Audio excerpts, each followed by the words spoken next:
Эмне үчүн бүгүнкү депутаттардын баары дудук болуп отурушат? Байланган жерден байланган да баары. Буйрук берди.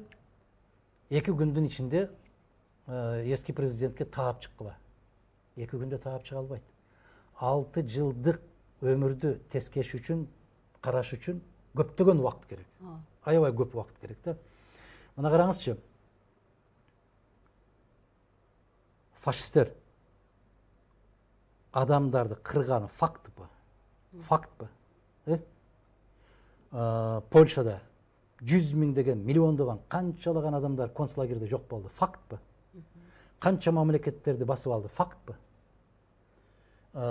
Бул фотодагы документтер бар, кинохроника бар, бардыгы бар. Бирок ошого карабастан Нюрнберг процессин кылды. Эмне үчүн?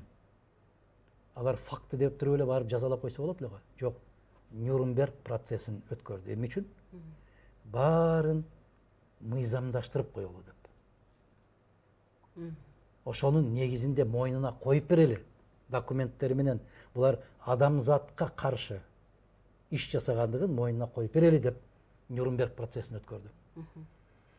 100 миңдеген адамдарды кырган фельдмаршал генералдарды дагы бүт шартын жасап, кармап отурду дагы, мойнуна коюп, анан жазага тартты. Кандай дейсиз? Көзгө көрүнүп турган факты болсо дагы. А бүгүн кыргыз соту ал деп койсо алат да. Кама. Мына Атамбаевдин кезинде аябагандай каттуу далили жок. Фактылары менен кармабастан, камабастан, жөн эле камап салганда буйруктары менен. Эми ошонун азабын тартышып атат го.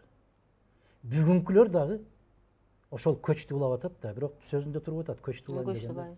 Көчтү улайт, ошо көч баратат. Ошон үчүн айтып атпаймынбы, экөө бир эле киши депчи. Ошол көч менен баратат. Кечээ сен камадың эле, бүгүн мен камайм. Эми кечээки туура эмес жасалган иштен сабак алып, бүгүн сен ошону иретке келтирип койбойсуңбу? Эреже менен барбайсыңбы? Биз Кыргызстанда бир маданияттуу коом болбойлубу? Дүйнөгө күлкү болбойлубу? Бизде гана болушу керек.